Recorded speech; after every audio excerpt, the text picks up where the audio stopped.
Hi guys, how is everybody? So, okay, thank you guys for the birthday wishes. Holy crap. That is the first time since I started social media that you guys have crashed my social media. It means the fucking world.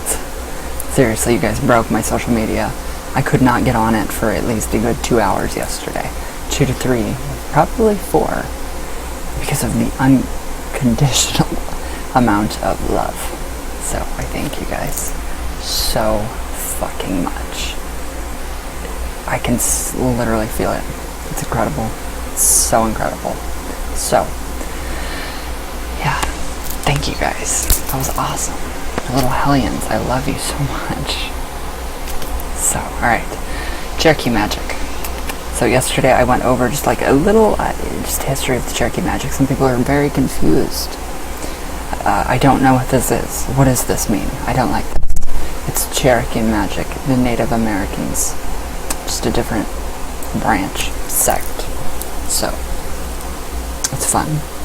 A lot of our practices that we have, Wiccans, pagans, a lot of it comes from the Native Americans. So, don't diss it. Serious. Especially the Wiccans. Because all your practices are almost all Native American. Very earth-loving.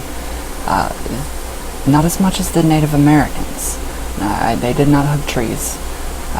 They did not grow their armpit hairs out. And they did not eat granola. Well, they probably did, but I'm sure they did grow their armpit out. But yeah, so I've seen a lot of weird comments on the Cherokee stuff, so I don't know. I don't know. Today, I actually ordered a DNA test thing to see like how much Native American is in me. So, if those are even right, I don't know. Personally, I do not. So, alright, Cherokee history, Cherokee practices. And this is actually a reprint with permission from Dallas Bogan. And this is by Dallas Bogan. And I do not claim any rights to this whatsoever. This is Dallas's words. I thank you for this, Dallas. Whoever you are very incredible. And I thank you for the knowledge that you have shared all over the internet. So thank you. So this is Cherokee practices. The color and the symbolism, I don't want to go into that because it's too long, and half of the page, like when it printed out, it actually cut it off. So, a long time ago.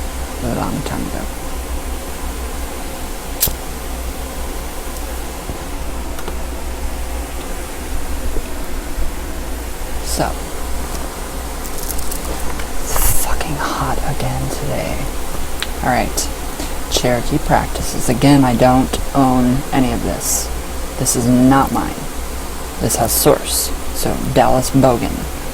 And you can go to www.tngenweb.org/Campbell, CAMPBELL/hist, HIST/Bogan/CherokeePractices.html.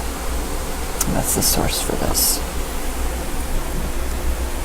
So I just think it's very, very cool. And last night I actually dreamt. I had a lot of dreams. It was very cool.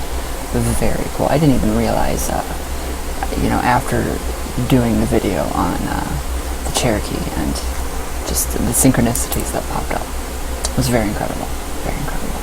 So, alright. So, the Cherokee tribes, in addition to their herb treatments, habitually resorted to sweet baths. So do you guys know what sweet baths are? I know Santeria, Voodoo, Paleo, you guys might know. So sweet baths, along with bleeding, the bleeding thing, bleeding, rubbing, and cold baths in the nearby running stream. Included in this ritual was the usual wearing of the beads and other ceremonial practices. The sweet bath utilized most frequently in most all tribes north of Mexico, with the exception of the central and the eastern Eskimo. Okay, we're getting into the Eskimo. This custom was considered the grand cure-all, which supposedly revitalized their health. Many tribes looked upon this ceremony as a medical claim, while the ceremonial purpose was the use of the bath. So, it's so much lore. I mean, it's so amazing. And I still want to go visit Chief Menominee and pay my respects, because he's just kept us safe. Thank you, Chief Menominee, wherever you are. So, okay, the tribe member who wished to instill within them the virtues of the bath entered a small earth-covered log house, simply high enough to allow them to sit down. I want to go live in nature now, because I can just see it, and how amazing it would be. That would be so cool. Or a tree house. One of those cool tree houses you see on TV that look like a spaceship. I want to live in like a vessel, and then I can really tell people I am from space. And I move robotically. And you have to plug me in too. This is my plug-in. This keeps me charged up. Alright. So he quickly disrobed. Ooh, he. Anyways, no, I'm paying respects, so no, nothing dirty. He quickly disrobed and immediately sat down next to some huge boulders, which had been previously heated by means of a great fire. Over these boulders were poured a concoction of beaten roots of the wild parsnip. The door was then closed, disallowing outside air to enter. Results: the patient then sat in the sizzling steam. Karen Dahlman, I'm calling you out right now. My dog Chico is saying hi to Panzer.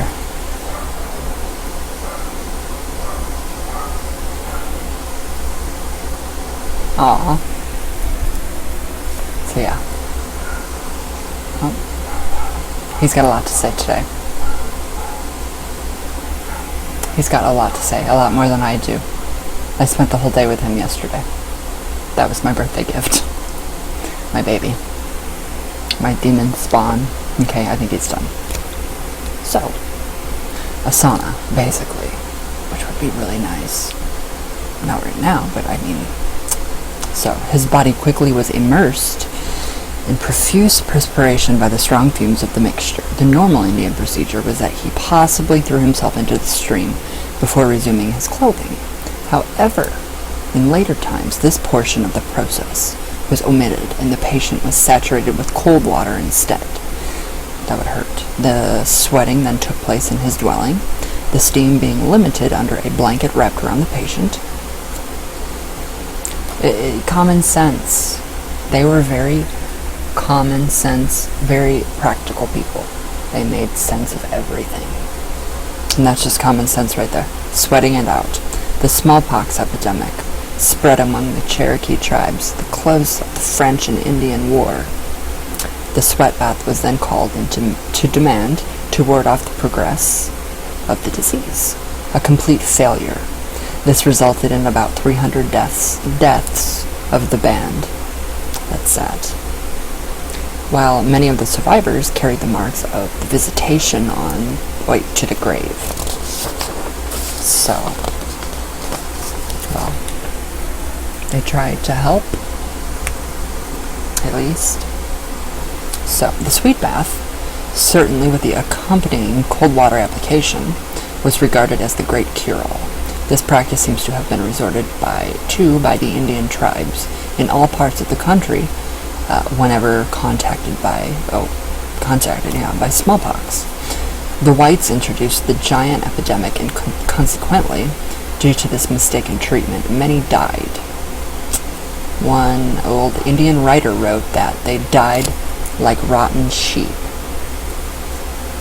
and at times whole tribes were swept away.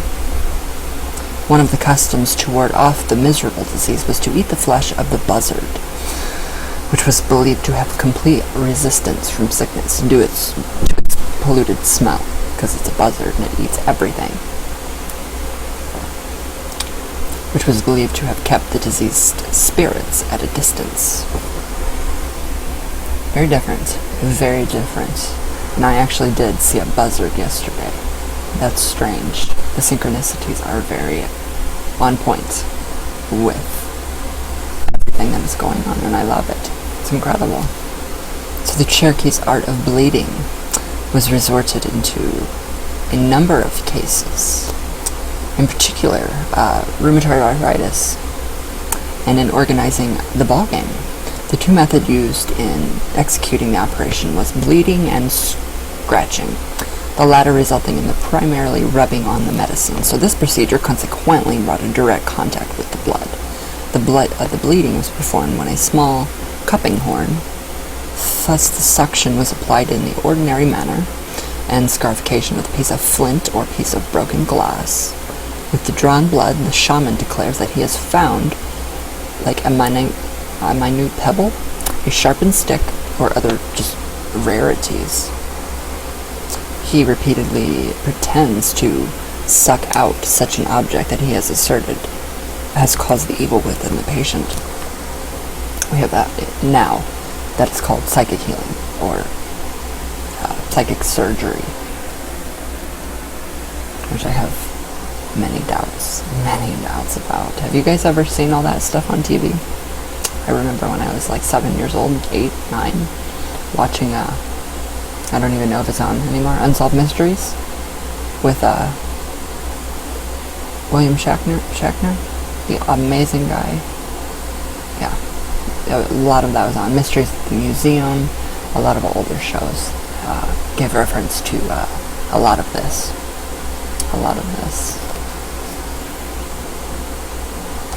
Very cool. Very neat. So, scratching is a painful procedure that is performed with a briar, a flinted arrowhead, a rattlesnake's tooth, or even a piece of glass. According to the nature of the ailment, this practice is performed on young men for the ball game. The shaman thus uses an implement resembling a comb. I'm taking a comb like for your hair. Having 7 teeth made from the sharpened splinters of the leg bone of a turkey. A pattern is utilized in which the scratcher is drawn 4 times down the upper part of each arm, thus making 28 scratches, each about 6 inches in length. This operation is repeated on each arm, below the elbow, and on each leg above the knee, or below the knee. I'll stick to not cutting myself. So finally, the implement is drawn across the breast, from 2 shoulders, so as to form a cross. The same pattern is repeated on the back, in which the body is thus gashed. Oh God, in nearly 300 places. Wow, these scratches did not penetrate deep enough to result in serious outcome. Okay, good. That's good. The blood is allowed to flow freely.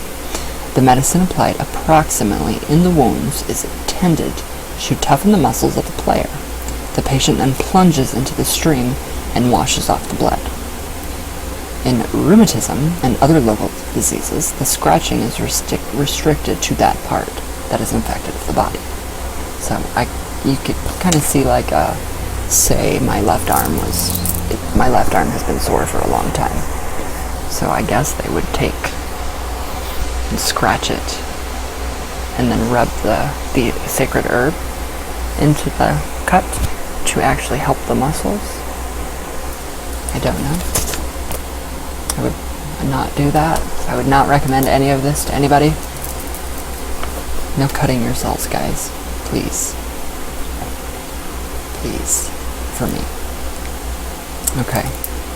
So, the shaman thus uses an implement. Oh, I already read that. What the fuck?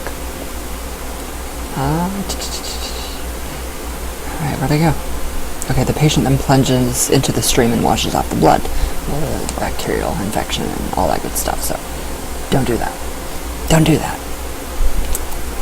Alright, okay, rubbing was used generally for pains and swellings of the abdomen.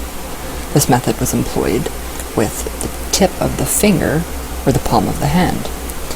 in one of the formulas for treating snake bites in the manipulator is told to rub in one direction, contrary to that in which the snake coils itself. So if the snake coils itself counterclockwise, you're going to go clockwise. If not, the other way around. Interesting. Very interesting. The tradition being that this is just the same as, sorry guys, uncoiling it. So you're basically uncoiling and pulling away that disease or that sickness or whatever it gave you.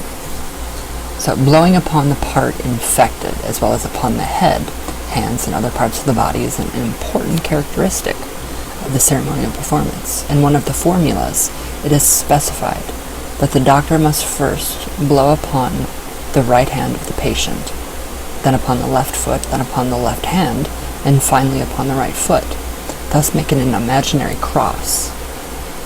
Do you guys see the connections between the Native American, the Cherokee traditions, paganism, witchcraft, traditional witchcraft, and even hoodoo and voodoo, and New Orleans voodoo, and as well as all the other Afro-Caribbean religions? A lot. Especially the Wiccans. Especially you guys. So, bathing in the running water, the running stream, or going to the water, is what they would call it. Florence and the Machine, going to the water. She has a song. Listen to it. Listen to it. No, yeah, going down to the water. A very good song. You guys will find a lot of subliminal messages.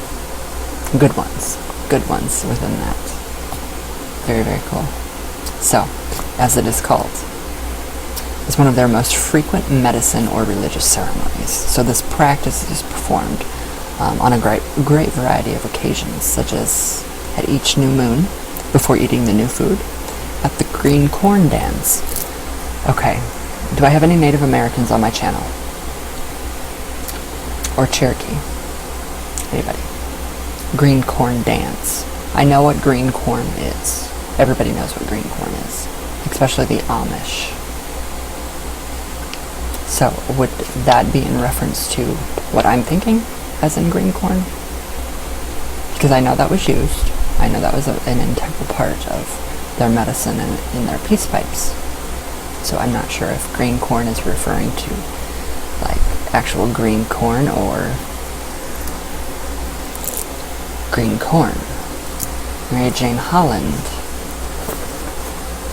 So I don't know. I don't know what that's referring to. The green corn dance. I don't know. What do you guys take on that? So, the medicine dance and other ceremonial dances before and after the ball play is in connection with the players for long life, which in effect counteracts the effects of bad dreams or the evil spells of an enemy, and is part of the regular treatment in various diseases. The details of this ceremony are very elaborate and vary according to the purpose for which it is performed. But in all cases, both shaman and client are fasting from the previous evening, the ceremony being generally performed just at daybreak. The bather usually dips completely under the water 4 or 7 times. This is common in hoodoo, but in some cases it is sufficient to pour the water from the hand above the head to the breast, and breast.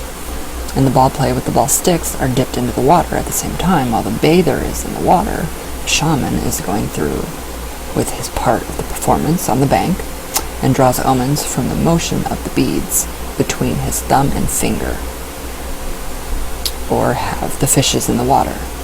The old customs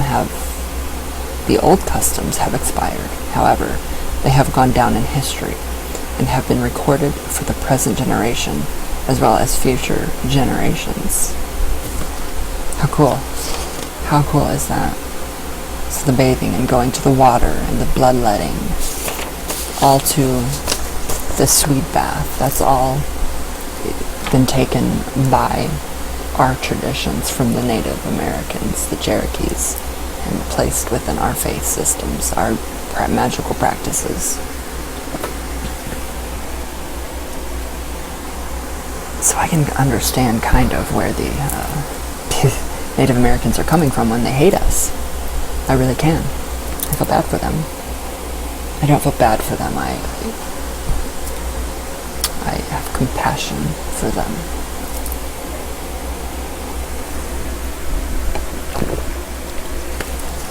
So that's really different. That's like very different.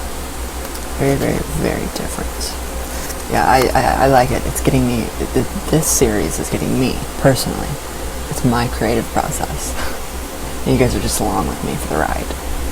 This is my creative process. So it's kind of helping me to ground myself more. More of the earth, more taking care of Mother Earth, and it goes very, very well in conjunction with what we have done in all of the, basically every single full and new moon ritual that we have done. The earth ball, I don't know if that was, I honestly think that might have been channeled information from maybe even Chief Menominee. I don't know. I can't say for sure. I wish I could, but I can't. So, again, I do not own any of that information. That is not my information. You can get it online. What's his name?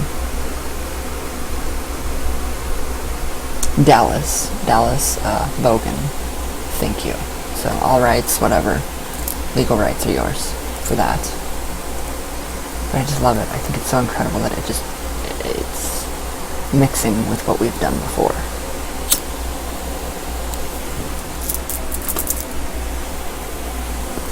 So I just think it's very cool. Very cool. So if you guys, did you guys do an earth ball for the kind of healing of the earth and everything? I still have mine. It smells really good. I think I'm going to actually plant it. If you guys maybe can see it.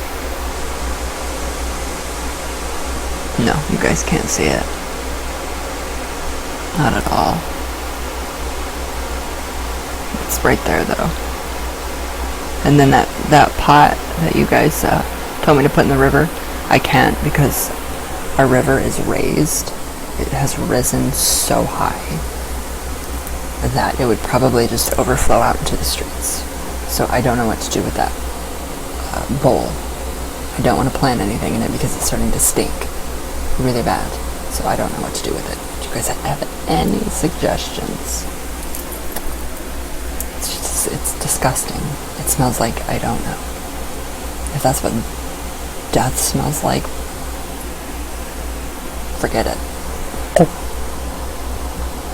Literally just about gagged.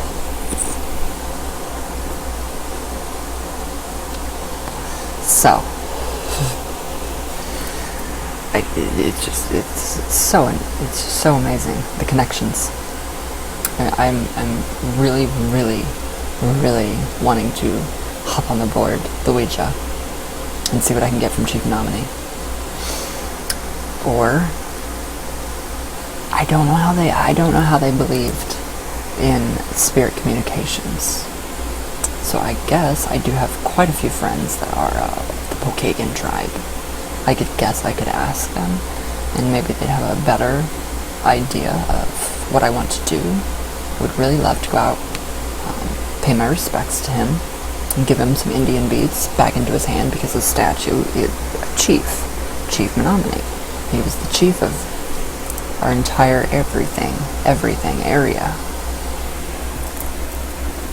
Until the asshole white people, us, our ancestors, did away with them, which was very sad. All of this, where I live right now, was all Indian land, and it was completely burned, destroyed. The Indians named it Inwood. Little woods. A little village, literally, within a giant thing of woods. So it's named after the Indians. So I don't know if it would be wise to take a Ouija out there. I don't have to take the Ouija out there just to communicate with him. I can just communicate with him. So I don't know. I don't know how that would work. So if you guys have any suggestions on proper ways of honoring them or trying to connect, that'd be great. That'd be really great. So this is going to be a short video today, guys, because I really want to get the book. Not the witchcraft book. The other book. The other book. The Garden of insert here. Out. I want to get it out today. So. And it is La Santísima Muerte's Day. So. Again, thank you guys so much for all the freaking birthday wishes. That was incredible. I have never, ever, ever in my entire life had everything crash on me. It seriously was humbling. So humbling. So, ashes all over me. But alright guys, I will see you all tomorrow for Witchy Wednesday. And I hope you guys have a great day. Be safe. All of you, everybody has a birthday today. Happy birthday. I love you all very much with all my heart. And I will see you guys tomorrow. And I thought I had something else to say. Maybe not. Oh. Sis. Big sis, thank you. Thank you. I have it wrapped around my wrist. I love it. My Tibetan prayer beads, I love them. Thank you so much. I love them. So, alright guys, I love you all very much. Please be safe. And yes, everybody have a great day. And I'll see you tomorrow for Witchy Wednesday. And I love you all.